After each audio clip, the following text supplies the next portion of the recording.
Hi guys welcome back to my channel Radhika Roy. तो आज आमार रांधनी दुजनिये ब्रयलार बनाब लाई पातर लगत दुजने सफा কৰিবলৈ লাগি গ'ল। এজনীয়ে নহৰু গুচাই আছে আৰু এজনী লাই পাত সফা কৰি আছে। এইটো কি খাৰ আছে ধৰিব পৰা নাই, ৰঙা ৰঙা পেপচিয়ে হয় নে বেলেগ কিবা হয় ধৰিব পৰা নাই দেই। চাই থাকক কেনেকৈ বনায় আমাৰ ৰান্ধনী দুজনীয়ে। শাক চাক সফা কৰি আছে, কিছুমানে নহৰু গুচাই আছে আৰু মই এতিয়া মাংসখিনি ধুই ল'ব লৈছোঁ। এয়া আছে ব্ৰইলাৰ, যিটো বনাম আমি লাই পাতৰ লগত। চচ কেনেকৈ বনাওঁ কি কি মছলা ঢালোঁ, মাংসখিনি মই চবৰ প্ৰথমে ধুনীয়াকৈ ল'ম। আমি খুন্দনাতে খুন্দি ল'ম, মিক্সিত দিলে বৰ এটা টেষ্ট নালাগে। এনেকৈ খুন্দি বনালেহে লাই পাতৰ লগত ব্ৰইলাৰটো বেছি টেষ্ট লাগে। কেতিয়াবা মন গ'লে আপোনালোকে যদি ভিডিঅ'টো ভাল লাগে চাই তেনেহ'লে বনাই খাই চাব, পাছত মোক কমেণ্টত জনাব। গৰম হৈ গ'ল, এতিয়া দি দিম ইয়াত পিঁয়াজ। পিঁয়াজখিনি একদম ৰঙচুৱাকৈ ভাজি ল'ম।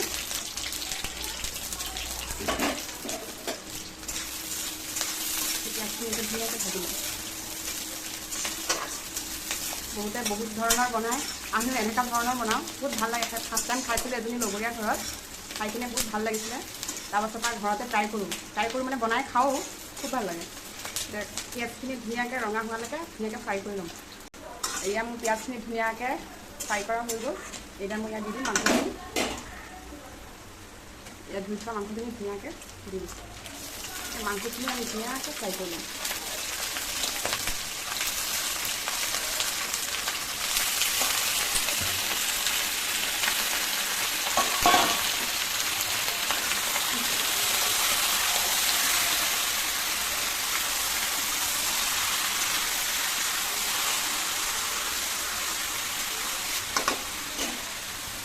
এতিয়া হালধি দি দিম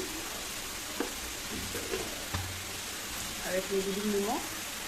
যোনে যিমান ভাল পায় দিব পাৰে।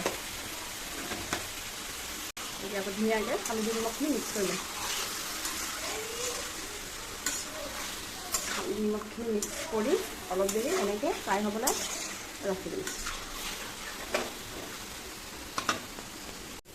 এয়া ফ্ৰাই হৈ যোৱা মাংসকেইটাত এতিয়া মই দি দিম আলু দুটামান ভৰাই দিছোঁ।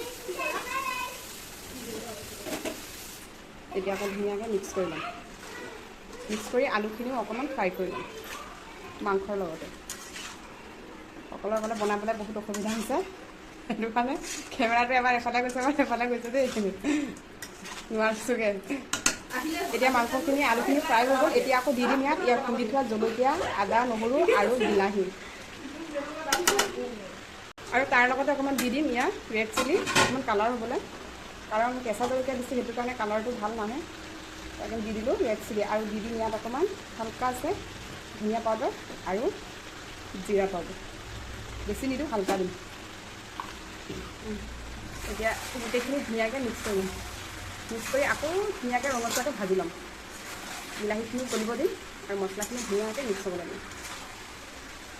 আৰু এইফালে মাংসত দিবলৈ লাই শাকখিনি ধুনীয়াকৈ টুকুৰা টুকুৰিকৈ কাটি এয়া ধুনীয়াকৈ চফাকৈ ধুই লৈছে। তাৰপিছত লাষ্টত ঢালি মিঠো কেতিয়া ঢালিম চাই থাকক। খিনি ধুনীয়াকৈ ৰঙচুৱাকৈ ফ্ৰাই কৰা হৈ গ'ল। এতিয়া মই দি দিম ইয়াত পানী দি আৰু অকণমান সিজিবলৈ দিম। বেছি পানী নিদিওঁ, জাষ্ট মাংসটো সিজিবলৈ কাৰণে অকণমানকৈ পানী দি দিছোঁ। বিলাহীখিনি গলি গ'ল, মোৰ আলুখিনি সিজি গ'ল, মাংসখিনি প্ৰায় সিজিয়ে গ'ল। এতিয়া ধুনীয়াকৈ আকৌ অকণমান ঢাকি দিম, যাতে মছলা পানী ধুনীয়াকৈ মিক্স হৈ যায়। তো এইফালে আমাৰ চব্জি কিমানখিনি আগবাঢ়িছে চাই লওঁ। আমাৰ মাংসখিনি ধুনীয়াকৈ সিজি গ'ল, আলু সিজি গ'ল। এতিয়া আমি লাই পাতখিনি ইয়াত ভৰাই দিম। গ্ৰীণ লাই পাত, এইটো ছিজনত আমাৰ ইয়াতে পোৱা যায় লাই পাত। আমি থাকোঁ অৰুণাচল প্ৰদেশ। অসমত পোৱা যায়, ছিজনত পোৱা যায়, কিন্তু এইটো ছিজনত আমাৰ ইয়াতে পায়। আৰু আপোনালোকে কেতিয়াবা বনাই খাবলৈ মন গ'লে ধুনীয়াকৈ বনাই খাই চাব পাৰে কেনেকুৱা আহে ইয়াত টেষ্টটো। বহুত ধুনীয়া খাবলৈ। দেখি কিনে ভাবিছে চাগে যাবৰ নিচিনা লাগিছে, কিন্তু লাই পাতখিনি যেতিয়া গলি যাব তেতিয়া খাবলৈ বহুত ধুনীয়া হয়। এতিয়া লাই পাতখিনি ধুনীয়াকৈ মিক্স কৰি ইয়াৰ লগত আকৌ ঢাকনা মাৰি থৈ দিম।